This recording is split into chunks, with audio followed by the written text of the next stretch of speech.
مرحب فيكم مشاهدينا مرة ثانية، وبنذكركم بموضوع حلقتنا لليوم يلي كان عن عزة النفس والحفاظ عليها من التحول لحالة من التكبر.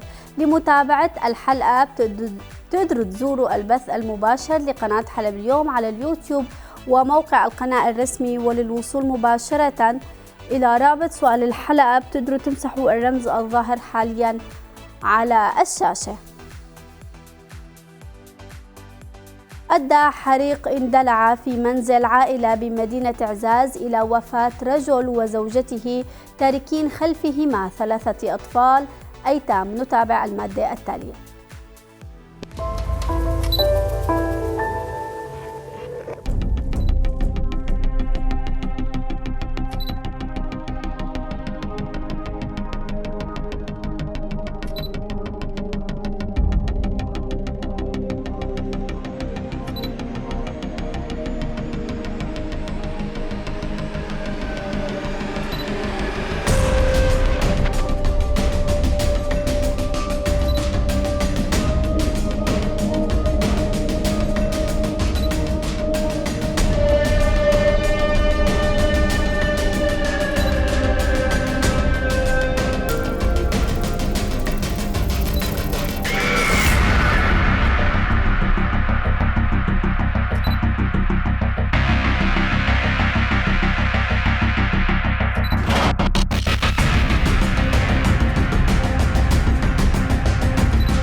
للحديث أكثر عن الموضوع بيسعدنا نستضيف عبد الحليم الشهاب، مدير مركز عمليات في الدفاع المدني السوري من محافظة إدلب. أهلا وسهلا فيك أستاذ عبد الحليم، صباح الخير.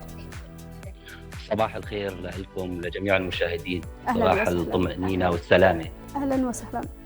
عفوا أستاذ عبد الحليم، يعني تابعنا خلال الأيام الماضية الحوادث اللي صارت في الشمال السوري، لو تخبرنا ما السبب في تكرار هذه الحوادث المؤسفة، يعني وعلى طول وكل حادث عم بيصير عم بيكون في ضحايا. نعم، للأسف هي الحوادث أصبحت ظاهرة في مناطق شمال غرب سوريا، ولكن عم نشوفها تتكرر في فصل الشتاء بسبب استخدام مواد تدفئة غير مناسبة. طبعا بيرجع هذا الأمر لسوء الأحوال المادية والوضع المأساوي اللي عم يعيشه الأهالي. من هي المواد عم بيكون في عنا البلاستيك والنايلو والفيول والفحم، بالإضافة لمواقد الطبخ اللي عم بتكون داخل المنزل على نفس المواد تقريبا، مما بيؤدي لانبعاث غازات. هي الغازات بتؤدي للاختناق والإغماء وأحيانا إلى الموت، إضافة إلى التدخين اللي هو مو ضرر فقط بالمدخنين، إنما هذا التدخين ممكن يؤدي إلى نشوب حرائق داخل المنزل. فلذلك نحن بنأكد دائما على التهوية الدائمة للمنزل بعد الطبخ وأثناء تشغيل المدفأة وأثناء عمليات التدخين.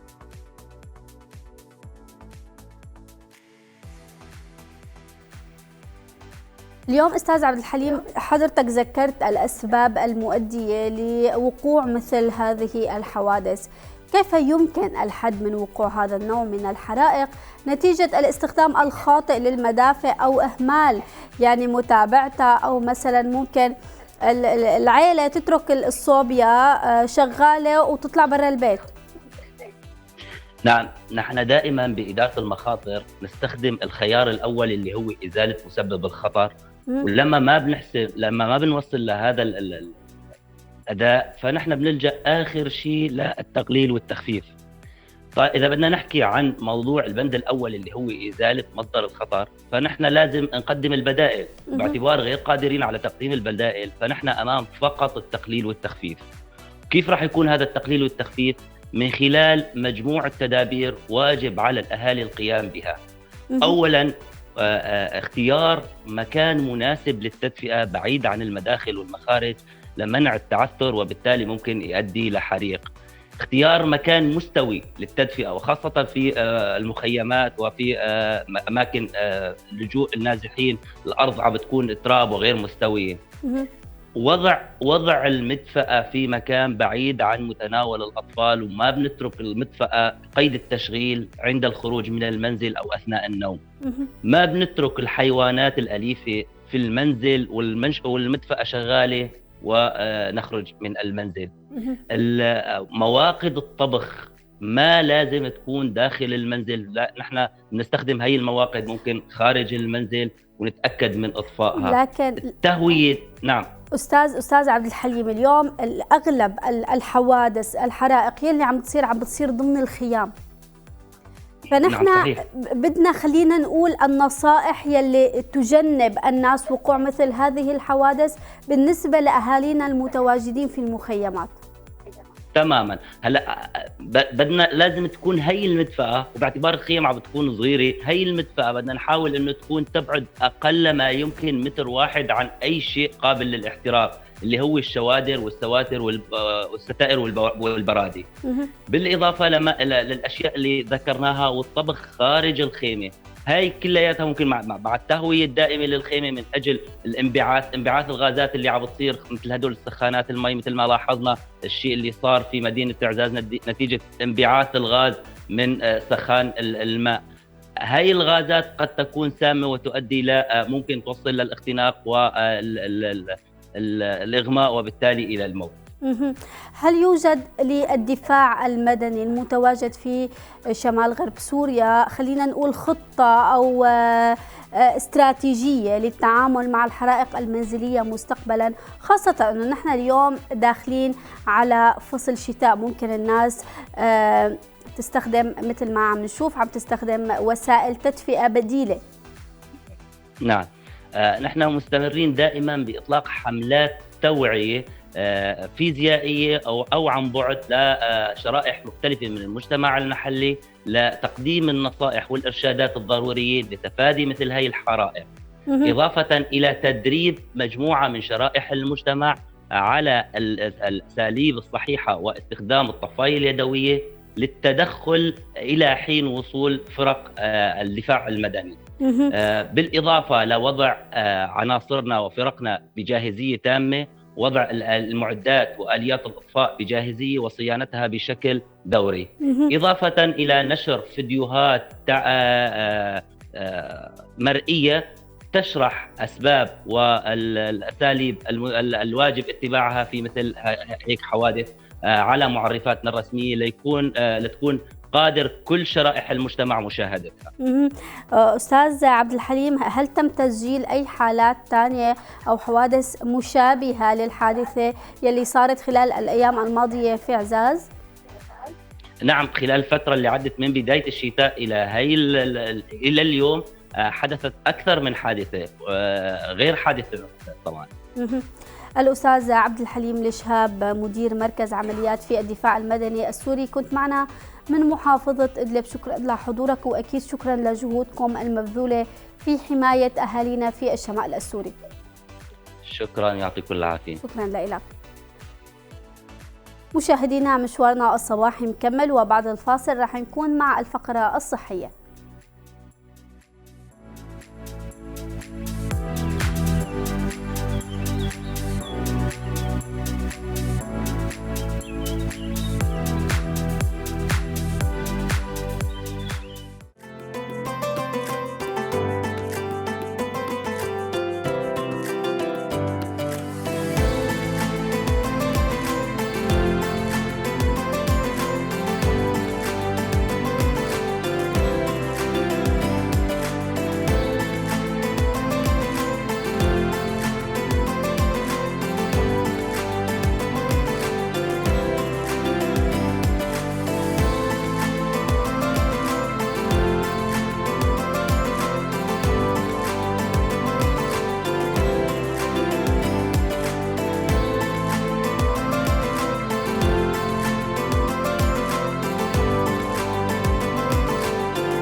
مع بداية انخفاض درجات الحرارة وانتشار الهواء البارد والذي يسبب العديد من الأمراض وأبرزها التحسس الصدري والسعال الذي ينتشر بشكل كبير في فصل الشتاء.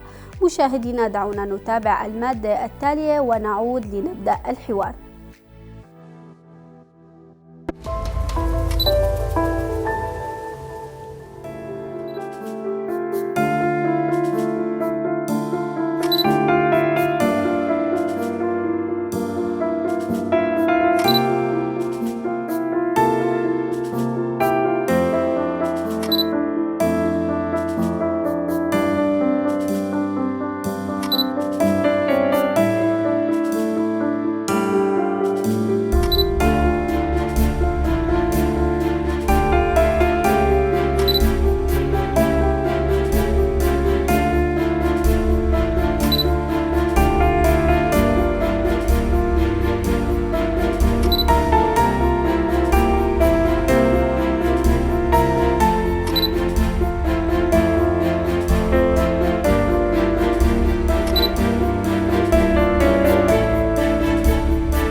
طبعا مشاهدينا بيسعدنا نستضيف الدكتور خليل عياط مختص امراض داخليه وقلبيه ومدير مركز عزاز الطبي. اهلا وسهلا فيك دكتور خليل.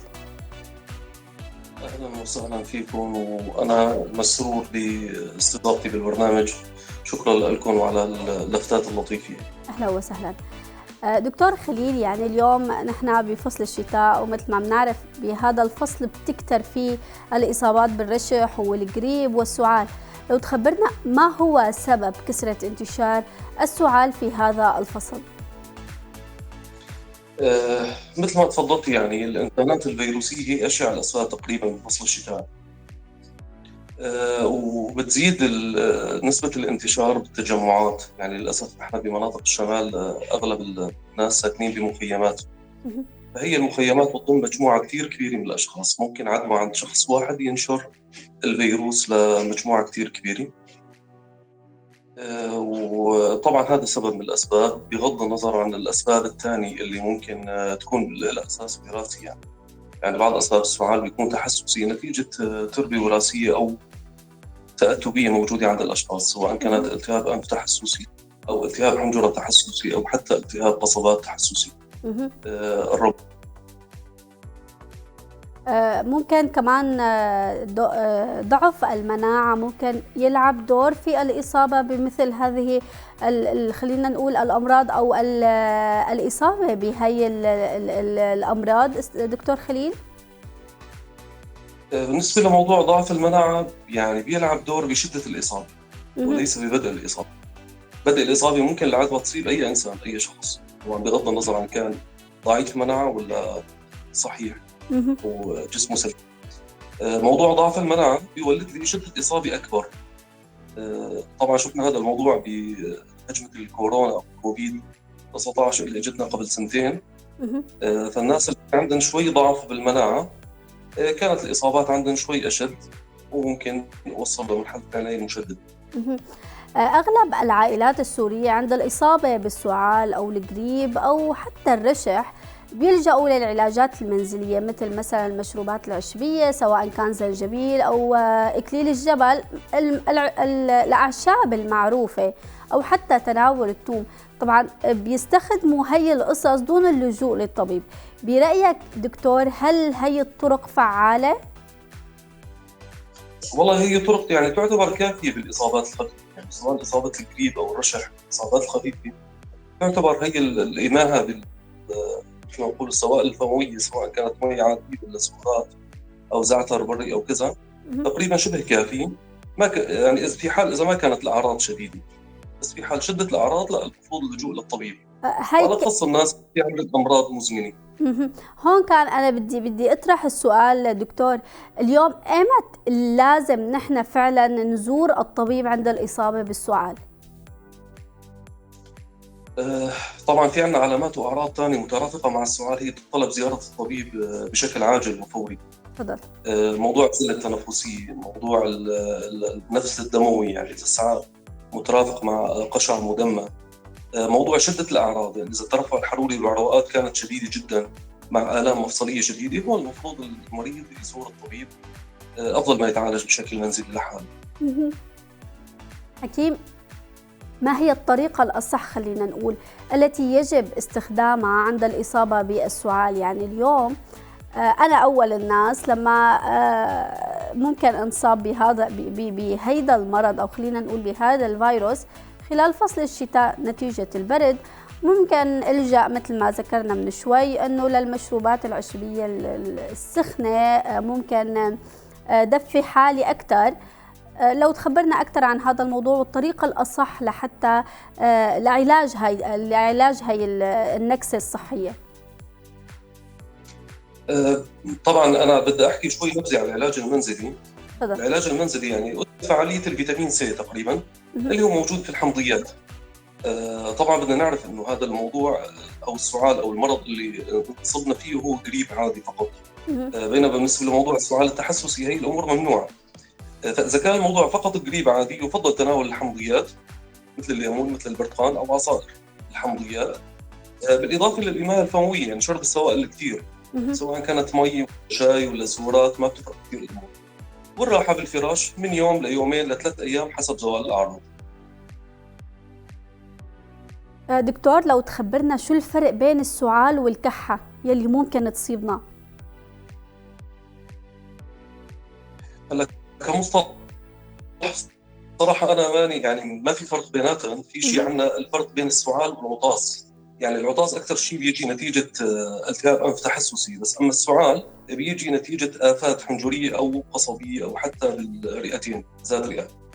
العطاس هو نتيجة نزلة أنفية فقط.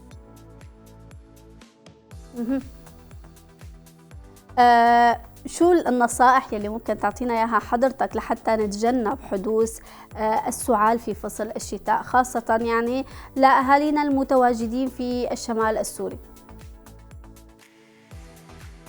والله راح نبلش من الناس الأصحاء العاديين اللي ما في عندهم أمراض مزمنة. هذول يعني أهم أسلوب تقريبا للعلاج هو الوقاية. إذا كان موجود عندنا مريض جديد يفضل إنه هو يرتدي كمامة، الموجودين يرتدوا كمامة، ما يستخدموا نفس الأدوات المشتركة اللي هو بيستخدمها مثل المناشف، مثل كاسات المي، مثل الملاعب. طبعا العدوى انتشار هوائي عن طريق الرذاذ الأنفي أو القصب. بالنسبة في عندنا الشق الثاني من الناس اللي هن مرضى الأمراض المزمنة اللي في عندهم آفات رئوية تنفسية مزمنة مثل COPD، مثل حالات الربو الشديد، مثل مرضى التليف الكيسي أو التوسع القصبي. هذول في عنا أسلوب ثاني للوقاية، إنه ممكن يأخذوا لقاحات بأول فصل الخريف، سواء كان لقاح القريب العادي أو حتى لقاح الكوفيد اللي هو منتشر في المراكز الصحية عنا. فهذول المفروض يأخذوا هذا اللقاح، لأن الإصابة عندنا على الأغلب بتكون شديدة وممكن توصل المريض للاستشفاء يعني. دكتور خليل، بعض الأشخاص لما بينصابوا خلينا نقول القريب أو الرشح بيلجأوا لموضوع خلينا نقول حمام البخار، يلي هو إنه بيجيبوا وعاء بيحطوا فيه الأعشاب، مثلا ممكن مثل زعتر بري، ممكن زنجبيل، ممكن إكليل الجبل، بيغلوا هي المي وبيخلوا الشخص المريض يستنشق البخار لهي المواد. قديش مدى فعالية أو صحة استخدام مثل هي الطرق؟ أنسى هي العلاجات يعني اللي نحن بنتبعها بالمنزل هي عبارة عن علاجات عرضية. المريض اللي عنده بالأساس سعال جاف، تركيب الأدشية المخففة الأعراض فقط، بس أما ما بفيدني كفترة علاج ولا فترة استشفاء ولا علاج فيروسي. يعني هذا الموضوع عبارة عن علاج عرضي فقط، يعني مثل المرتفع حرارته أخذ له حبة سيتامول أو حط كمادات مي على رقبته مثلا أو على تحت الأرض. هذا الأمر هو عبارة عن علاج عرضي، يستنشق الأبخرة أو حتى يشرب السوائل نفسها شرب. الدكتور خليل عياط، مختص أمراض داخلية وقلبية ومدير مركز إعزاز الطبي، شكرا لحضورك معنا اليوم ويسعد صباحك مرة ثانية.